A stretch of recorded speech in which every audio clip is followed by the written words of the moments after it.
helping you create deaf-friendly experiences, presented by Nikhil Bora, AliCamp 2021.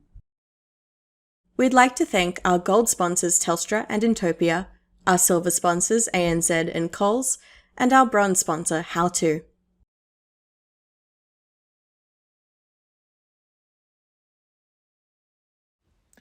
Hello everyone, I'm Nikhil Bora, and I am deaf.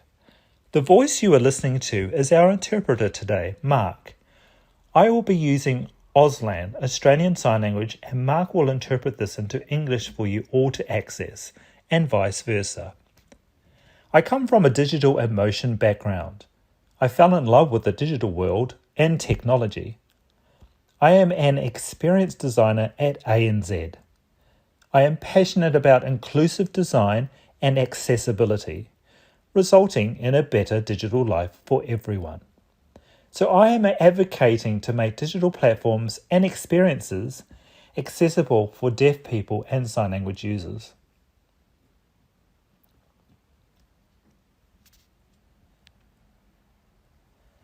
Firstly, a story about my deafness. I lost my hearing at the age of 2 due to meningitis. I received a cochlear implant in the late 1980s. The operation was completed at the Royal Victorian Eye and Ear Hospital by surgeon Graham Clark, inventor of the cochlear implant. I hold a significant place in cochlear history because I was the 10th commercial paediatric recipient in the world. I grew up learning to speak, and I also learned Auslan when I was around about 13 years of age at a local mainstream school which had a deaf facility. And that was where I met other deaf people. I use sign language every day to communicate with my friends, colleagues, and family. I also successfully hired an in-house Auslan interpreter at my workplace, ANZ, which is the second bank in Australia to hire an Auslan interpreter. In this presentation, I will discuss my experience and knowledge of how important it is to understand digital accessibility for deaf people and sign language users. We have a responsibility to follow some basic recommended guidelines, which will provide the equal right to access information for deaf and sign language users. We want to enhance the deaf user-friendly experience with your services and products. For many years, deaf people, like myself, have experienced barriers due to ableism, we face discrimination, and we are excluded every day. The Disability Royal Commission findings were recently published online. It's worth a read as it will help you understand the issues and problems that we face. The biggest barrier for deaf and hard of hearing people is communication. The deaf community and I miss out on so much information and so many opportunities from the past and still today. Let me share some of the examples of deaf people's experience in terms of deafness, technology, and everyday life. I will begin with some examples. This is prior to the digital technology advancements like Facebook and the National Relay Service. Phone calls. A common issue that occurred and still occurs today was due to deaf users being asked to add their mobile number onto a contact details page and then adding a little bit extra information about their needs to let that organisation know they were not able to hear on the phone. So without being able to see that person's needs and the details on their system, someone would call and say, "Oh, I am sorry, I'm not able to SMS you, but I can call." I've noticed some banks, telecommunication services, insurance companies, and governments will often ask if there's someone in the house or someone next door who can hear, can call on my behalf. Later, when the mobile phone introduced SMS, the character limit for a single SMS message was 160 characters. It would cost 25 cents for each message. I remember the bills were so expensive, but thanks to a deaf group who advocated to the telecommunications companies like Telstra and Optus, better offers were created to provide better access for deaf people. Public address systems. Due to these systems often including loud and distracting background noises, hard of hearing people and others can barely hear the PA announcements telling people to get on another train, meet at the check-in area at the airport, or someone calling your name at the hospital. The PA systems are not deaf-friendly and need to be linked to live text. Customer service. Before the self-service kiosk or the self-check kiosk, deaf people like myself were often anxious and nervous when speaking to a customer service staff member in order to purchase a movie ticket or order fast food or check in at the airport due to the lack of communication access. Years ago, this is well before NDIS, the National Disability Insurance Scheme, deaf people have always had to pay out of their pocket for Auslan interpreters to support them with communication. Deaf people have been struggling all of their lives without the assistance in terms of recent advancements in physical and digital technology, and were often only able to access communication by using pen and a notepad to communicate. Today, deaf people can access their NDIS funding and can hire interpreters, which provides greater communication access for their everyday needs and makes life easier. I myself am an NDIS user and I find it to be a really great service. I am amazed at how quickly technology is changing the way that we live, learn, and work. I'm fascinated with the ways that human rights, inclusive design, and technology can help and improve people's lives with better products and services. We do need to remind ourselves that there is a Disability Discrimination Act and human rights is part of that. Additionally, if deaf and hard of hearing customers are not treated respectfully or fairly, they are much more likely to shop elsewhere. So it's important that we are aware of the barriers that are out there. Now, who are these users? Permanent. A deaf person, a hard of hearing person, someone who has an illness or naturally aging. Temporary. Noise cancelling headphones, ear infections, head injuries, or could be an airplane ear. I used to volunteer at the Melbourne airport, and I would often see passengers who were struggling to hear customs and also the airport staff. Now, situational. Loud places, for example, when people can't hear the bartender or the flight attendant. This is due to the loud surrounding and background noises. A cleaner immersed in listening to Jay-Z also has no idea of their noise surroundings. Here is a simple checklist that I would recommend using in order to meet deaf and hard of hearing people's needs. It is our responsibility to deliver full equal access to our products and services. The correct and respectful terms are deaf with a capitalised D, that's those who are culturally deaf and use Auslan Australian Sign Language to communicate. Hard of hearing, when referring to people whose primary communication mode is speech or lip reading. For your customers, clients, colleagues, or friends, it's always best to ask the person what term they associate with and what communication style they prefer to use, as everyone is unique. Please refrain from using words such as hearing impaired, people with a hearing loss, late deafened, deaf and dumb, or deaf-mute. The deaf community find these labels offensive and inappropriate. Deaf, as a term, is appropriate for profoundly and culturally deaf people. Members of the public usually have minimal access to and an understanding of deaf culture. Generally, people with a hearing loss are not usually part of the deaf community and may not associate themselves with the above terms. Now, here's some quick statistics.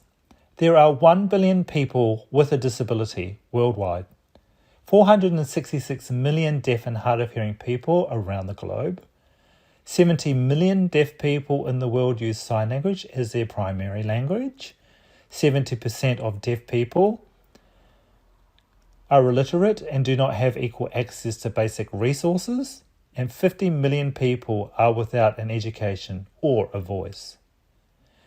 In Australia, 1 in 6 people have a hearing loss, and there are 30,000 deaf sign language users.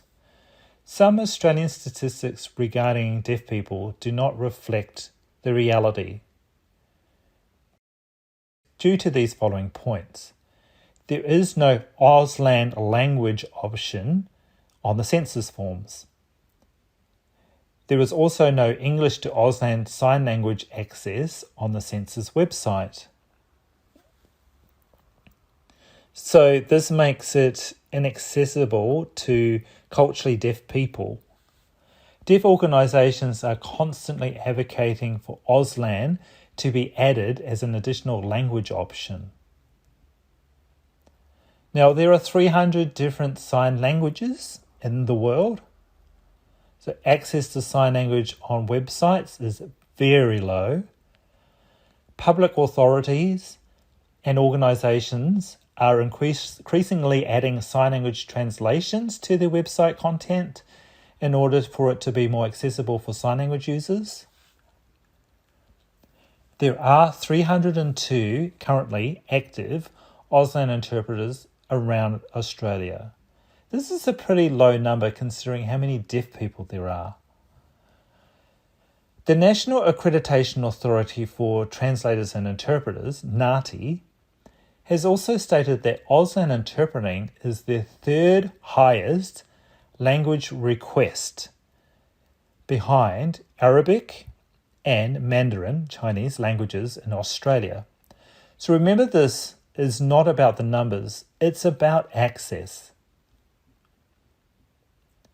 Auslan is the sign language used by the Australian deaf community.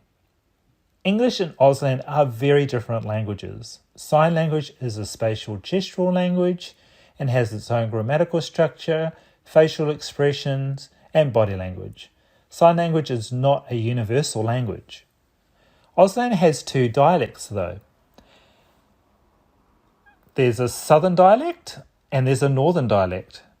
This means that some signs used in Sydney might be different to some signs they use in Adelaide.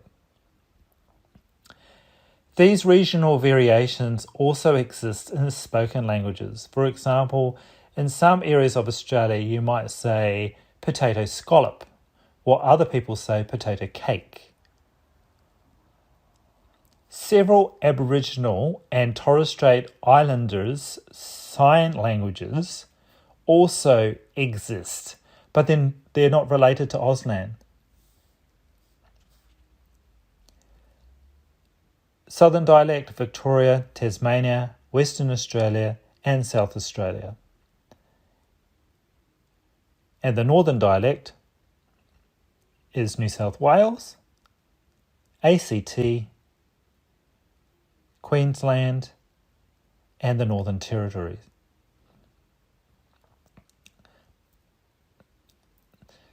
It's okay, if you're not too sure which dialect they use, so don't stress.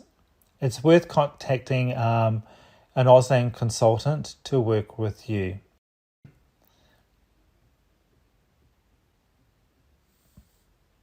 Can deaf people read well? Yes and no. Years ago, deaf people experienced poor education due to the lack of quality teachers, the lack of resources, and the lack of interpreters. Deaf people felt very excluded. Their English was often very weak. Deaf people are able to access increased communication with sign language interpreters. So remember to be patient with deaf people who are struggling with English, as it's not their first language. Deaf people prefer simple or plain English text for reading and comprehension. Adding visual images like icons, infographics, or even a step-by-step of images also supports for greater comprehension.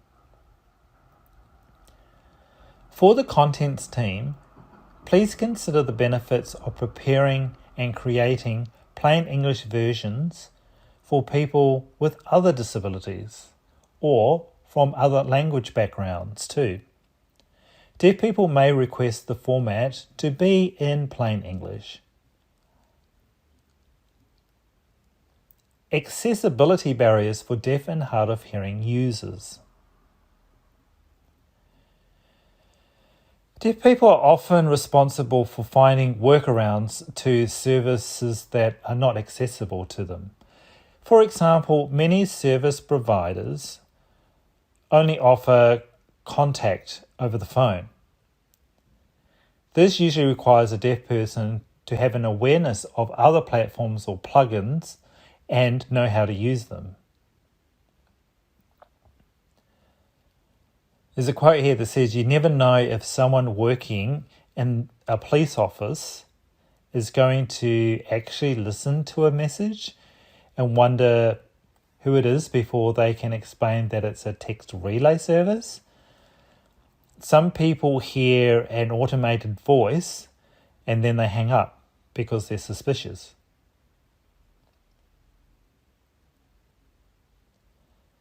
Navigating information that's not accessible leads deaf people to mistrust institutions, receive the wrong information, or miss out on opportunities.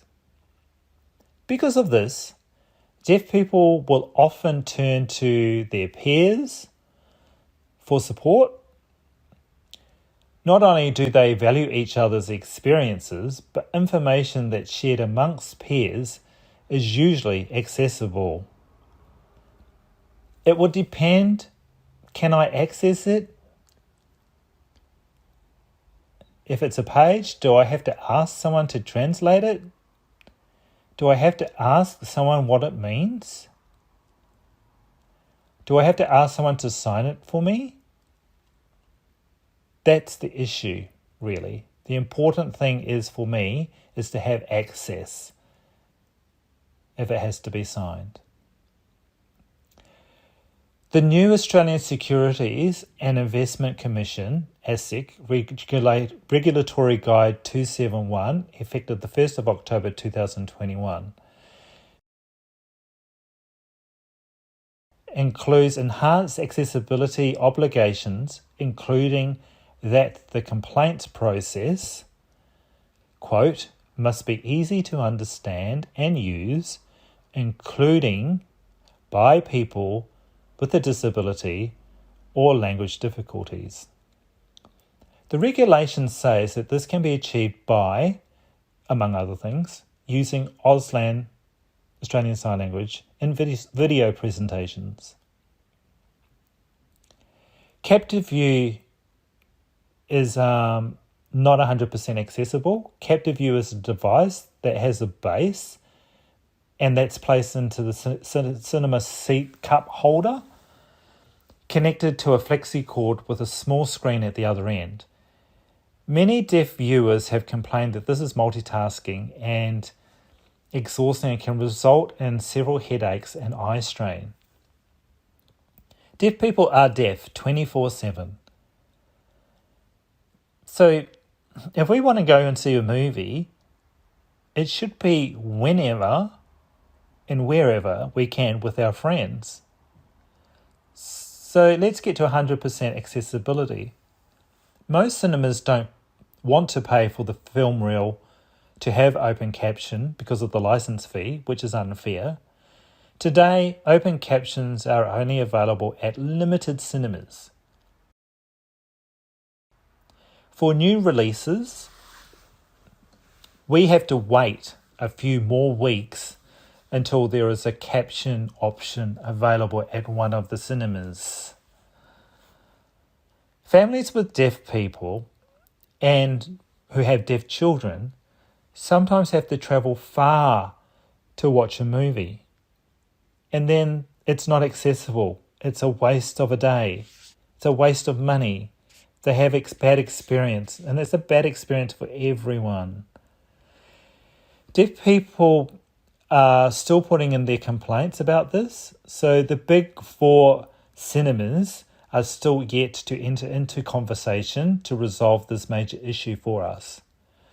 The cinemas are poorly designed, and the customer service experience can have a negative impact on company brands. Netflix is the best streaming service because it includes closed captions.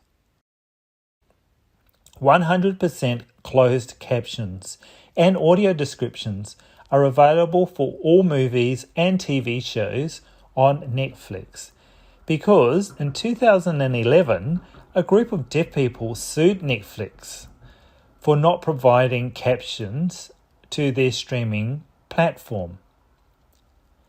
The Netflix team worked very hard and committed to captioning 100% of all their movies and TV shows.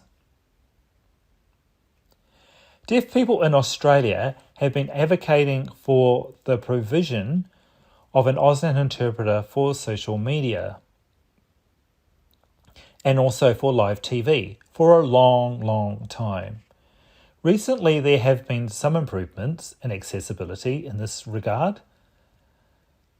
The broadcasters and the media outlets also need to ensure that Auslan interpreters are clearly visible on the screen, because if they're partially or fully cut out of the footage, it means deaf people miss out on the information. The New Zealand Prime Minister Jacinda Ardern always ensures that there is a sign language interpreter ready for the news coverage of important topics such as COVID-19, the Christchurch mosque terrorist attack, or the White Island volcano eruption. This is a fantastic example of what needs to happen here in Australia so that deaf people have equal access. Equal access is a human right, and the provision of interpreters is so important for news announcements, as it could, save so many people's lives. And I applaud all of the interpreters for their hard work in this field. Now let's talk about physical accessibility before and after. Physical accessibility before. I'm sure you probably know who Helen Keller is. Helen Keller was deaf and blind. Helen grew up with no communication. Helen couldn't understand that hand signs had meaning. Helen was so frustrated and angry and depressed.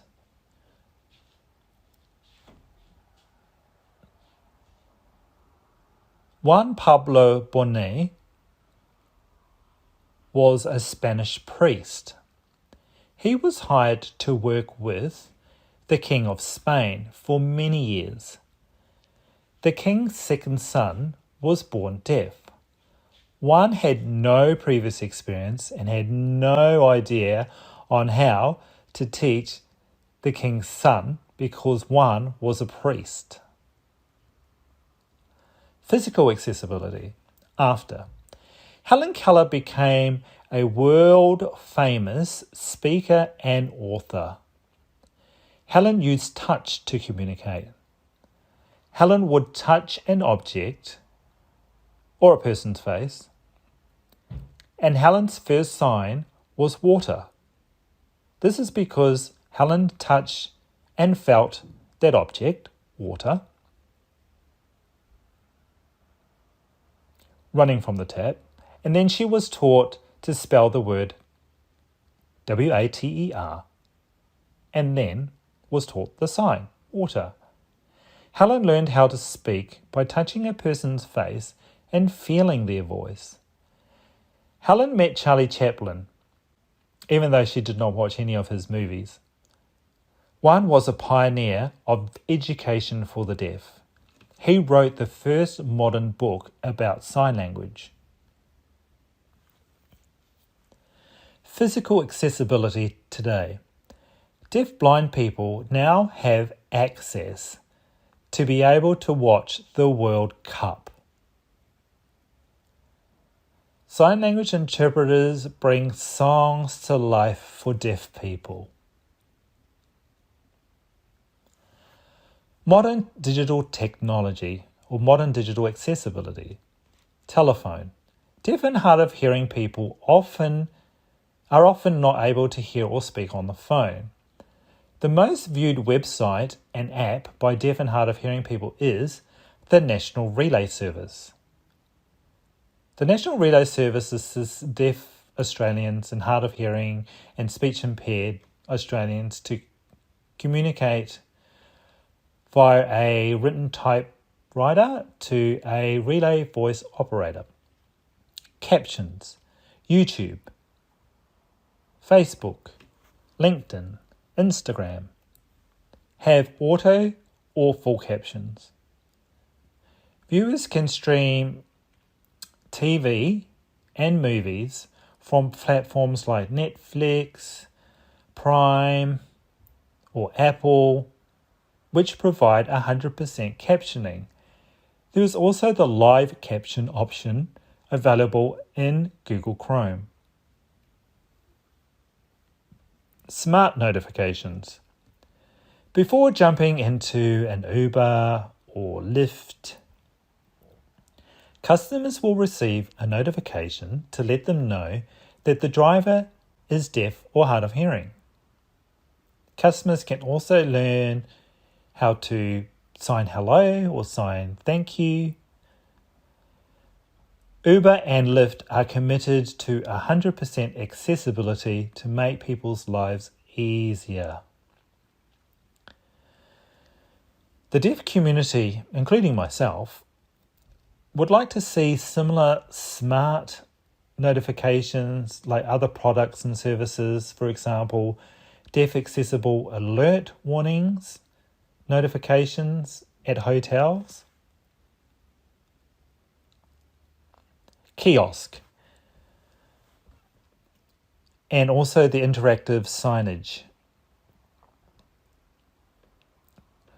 Okay, so the kiosk touchscreens to order food at McDonald's here, for example, and map directions to get from A to B without needing to ask a customer service representative.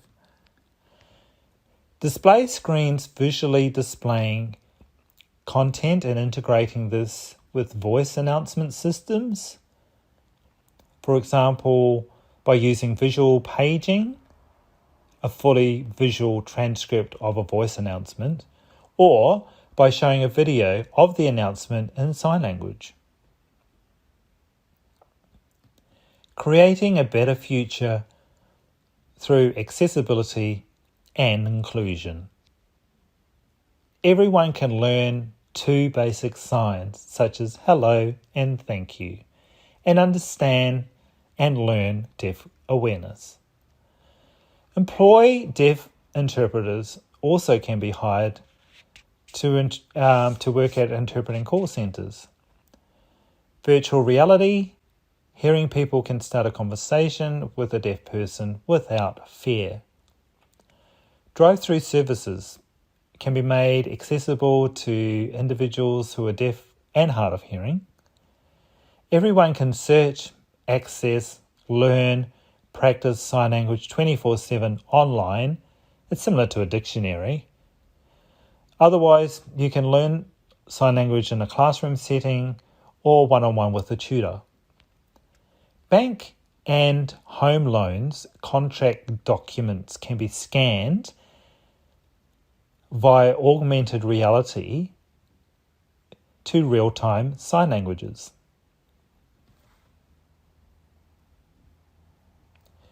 Recently, the company Convo launched a new platform in Australia. Convo provides Australia's, first dedicated on-demand video interpreting service, VIS, which provides Auslan users with access to qualified Auslan interpreters through video calls. This provides a very smooth and positive service for deaf and hard of hearing people who are able to use an Auslan interpreter to communicate when they need to make or receive a call.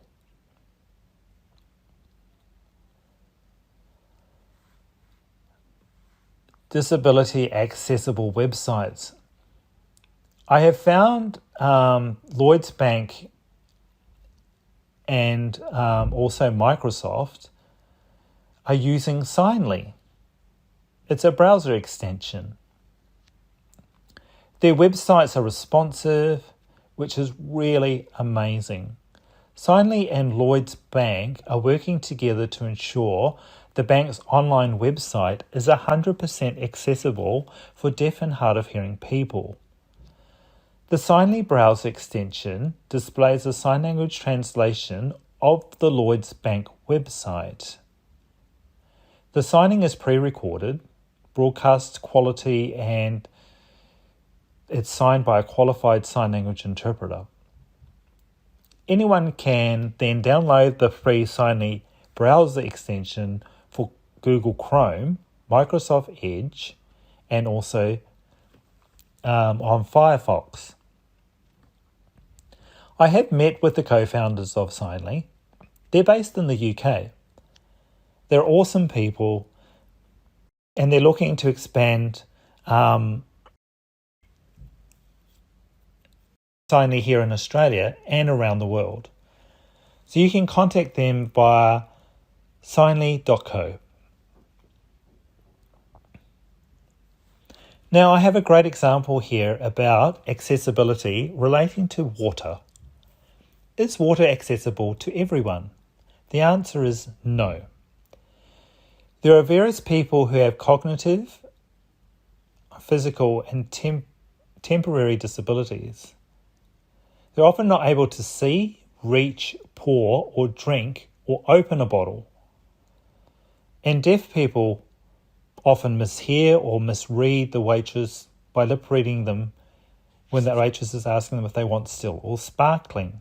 This is true when deaf people, including myself, have received the wrong type of water and it's sparkling and we have to pay for it.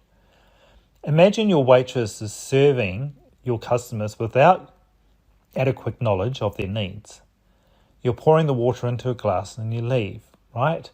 The customers may then walk away because of your poor service, but you will notice this customer didn't drink the water and was unhappy because you didn't help them. You're building a product or service with the team of UX designers, business analysis, content producers, product owners, visual designers, lawyers, and engineers. From the planning phase to design, development, launch, and maintenance phases without accessibility check. This is the same as pouring customers water without adequate knowledge to their needs. The new process I would like to advocate is for disabled people first. Build a diverse team and create diverse design experiences. Develop your product, service, and launch it later. If you're planning to recruit deaf and hard of hearing people with other disabilities or other people with a disability, Make sure that you involve them in the work so that they are participating in the development of new products, new service design, new technologies, new facilitation services, and new marketing. Repeat and update every 3 to 6 months. Audit and report your findings. Schedule ongoing testing regularly and consistently. Fix and improve inaccessible content and plan for and conduct future reviews with people with a disability. This helps to improve the disabled customer experience. #DCX. If you ignore the review or update, keep in mind the fact that new technology and experiences are being rapidly updated every day, and you may not have time to catch up. So it's important to keep up with the changing technology and continuous improvements for your products and services. Captions. We need to commit to ensure that we add 100% captions to all videos, social media, and TV. Remember also not to use auto captioning, as this is not accessible. Live chat. Adding a live chat feature on your website is super helpful. It saves time and resolves queries for deaf and hard of hearing people instantly. It's important to keep in mind also that the National Relay Service is government funded and is not a great service in terms of ease of use or accessibility. So I encourage all businesses to include a live chat feature. Contact your deaf or hard of hearing customers. A mobile number on the contact details page can be very annoying for deaf and hard of hearing people. Most websites have a request to call back option, which is not accessible. It's important to make sure to add a sentence like, "How would you like us to contact you today?" on your contact details page, and ensure your email can be selected as a preferred mode of communication. English to Auslan interpretation videos. It's important to hire a deaf Auslan consultant or a deaf Auslan interpreter to be a part of your video project if you're translating it from English into Auslan. A native deaf signer is also always preferable to a hearing interpreter for filming in Auslan in terms of respecting the cultural ownership of the language. Sign language interpreter. It's important to provide a qualified interpreter or a deaf interpreter to be on the video screen or next to the speaker in the audience if there's a presentation. It's important to consider this in the planning of the event, as it will ensure equal access to the information provided. It's also important to make sure that the interpreter is in shot on the screen or on the TV. For example, the Apple event video screenshot of Apple's CEO, Tim Cook, on the left side, and the American Sign Language interpreter on the right.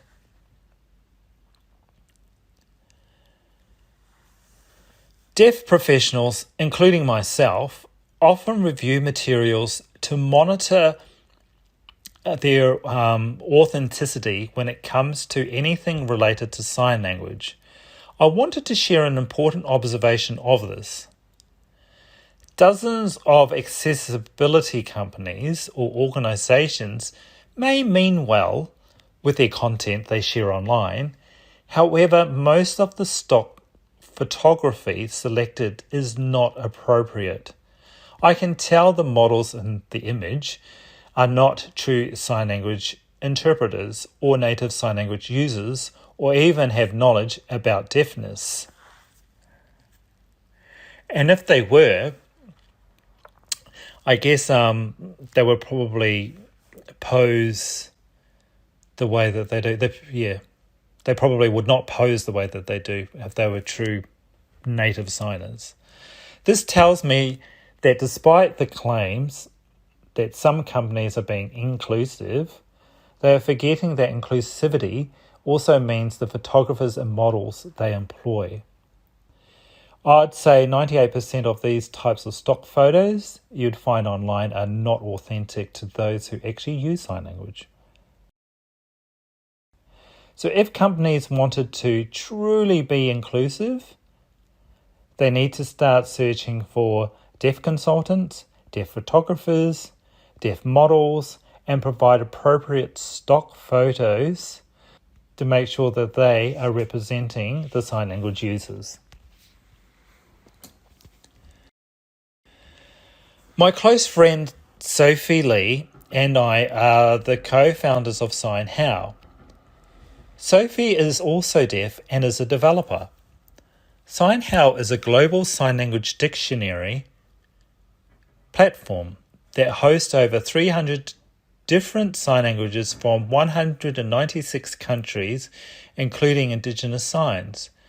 The platform is the first of its kind to get support from crowdsourcing and allow others to upload and view sign languages from their own country or community.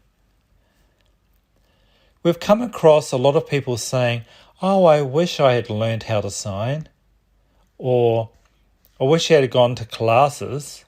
Sophie and I want to help them. There is an app. They've got the methodology right at their fingertips. Anytime, anywhere, they can learn to sign. How amazing is that? At the moment, the platform is on beta live, and is still work in progress. This is a self-funded project, but do have a look at the signhow.co website. How can you support deaf people? Hire an Auslan deaf interpreter or deaf consultant to work with you. Support deaf products, services like Signly, Convo, SignHow. Support deaf non-profit organisations. Hire deaf mentors to educate on sign language and deaf awareness. Follow deaf and hard of hearing influencers on social media. And do not only work with hearing-led health organisations.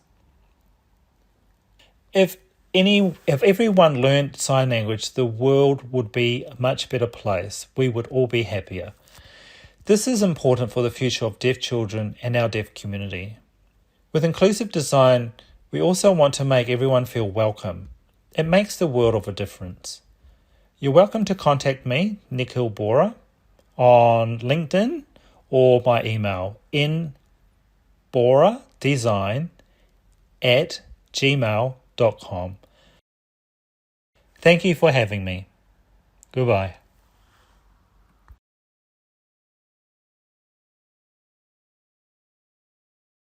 AliCamp 2021